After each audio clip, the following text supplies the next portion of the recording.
Oh, sorry? Parents are always nervous. Oh, okay. Even the ones that say they're not nervous are always nervous. You know, especially the moms, it's right after birth. The 8th day, they're still dealing with getting to know the child, the hormones of birth.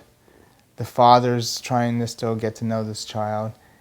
And here they are handing over their child to someone to do something that's going to hurt. I'm not doing anything until you hear my blessing. When you hear my blessing, I've started the bris. Okay? So so when we lie the baby down here, you can go behind and you'll keep him calm by keeping your finger in his mouth. You're going to reach around here, all the way around.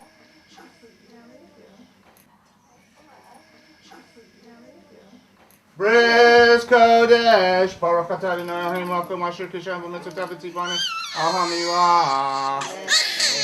wait for your finger. Eliyahu Hanavi, Eliyahu Hatishvi. Baruch Adonai Eloheinu asher kisham v'tzivanu l'chach nisad brito shel Avraham Avinu. The babies definitely do feel pain during the Mila.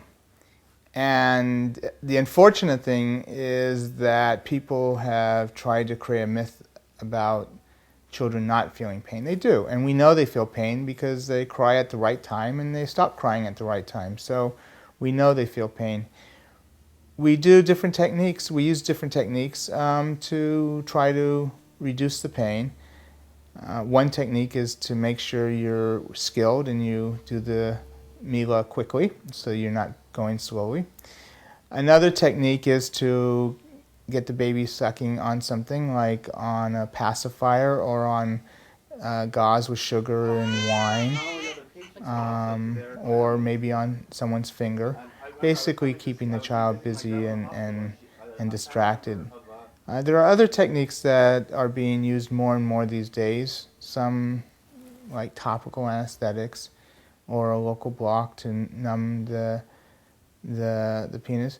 Basically, you go with the flow. You do what the parents request, as long as there aren't any halachic issues, that there aren't any issues that make it difficult within the guidelines of Jewish law.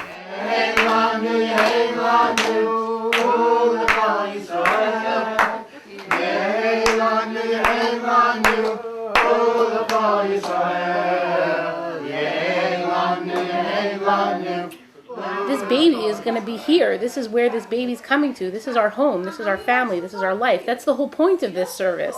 And I think there's something very nice about it. The biggest difference between a medical circumcision and a ritual circumcision is the intent. In Hebrew we say kavanah, and the purpose behind the circumcision. One is the bringing of the baby into the Jewish tradition, which is a joyous celebration, and the naming of the child, which is somewhat emotional because you're usually naming after a deceased loved one, at least in our tradition. And then there's an actual small procedure, where you remove the foreskin, and I kind of separate those two things. So there are many techniques that doctors use. Some are more like the ones that Moyl use, some are not. Some take longer, some don't take long. But by and large, the big difference is the intent. Why you're having the circumcision.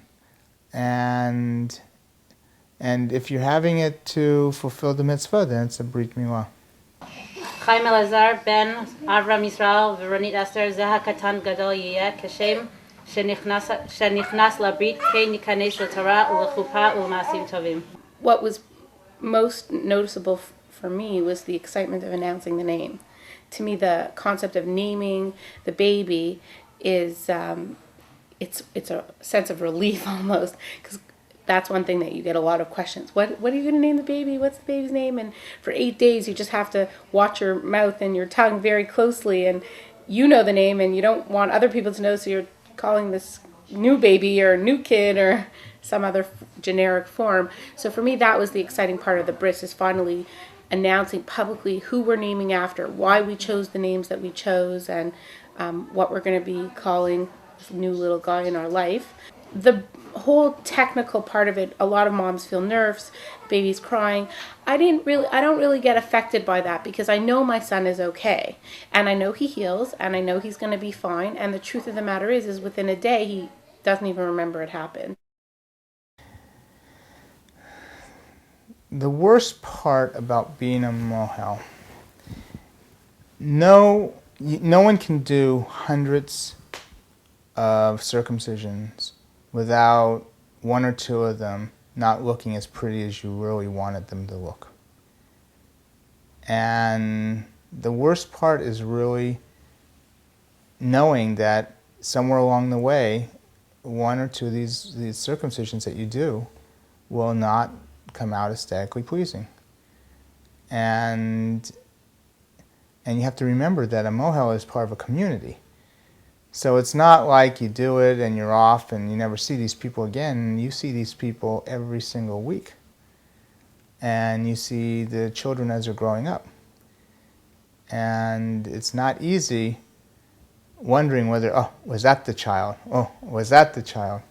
So you're constantly thinking in your head, you know, when you're doing the bris that I have to do a good job.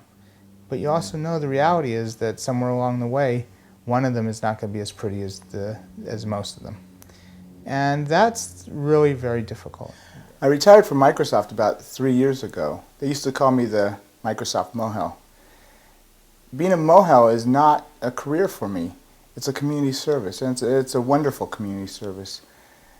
One of the more memorable moments happens when someone asks me how I actually do the circumcision. How do I make the cut? So in my house, I leave on display some of my instruments so I can show people when they come over and they ask. You can see over here, I have a couple shield-like instruments. These are called magin in Hebrew. This is a more modern one, the type I usually use. It has a clamping arm. And over here is a ritual knife called a ismol. And it's shaped like a sword. It's sharp on both sides. And the way I do the circumcision is if you pretend my finger is the penis, and this is the head of the penis. The head of the penis is covered by the foreskin. And you can actually, the foreskin is loose, and you can actually pull the foreskin forward. And when you do that, it allows you to slide the shield onto the foreskin so that the penis, the head of the penis is behind, and the foreskin is sticking out on this side. I close up the clamping arm. I make a cut. Circumcision is done. I open it, take it off, put a bandage around the penis, close up the baby's diaper, and hand the baby back to the mother. And that's it. And that's as long as it takes. That's the how. The why is a little more interesting. The why we do ritual circumcision is because it tells us to in the Torah, in the Bible. Zod briti asher tishmeru. There's a story about Abraham circumcising himself as a sign of the covenant between himself and God. And the covenant is not just for Abraham, but it's for his generations to follow.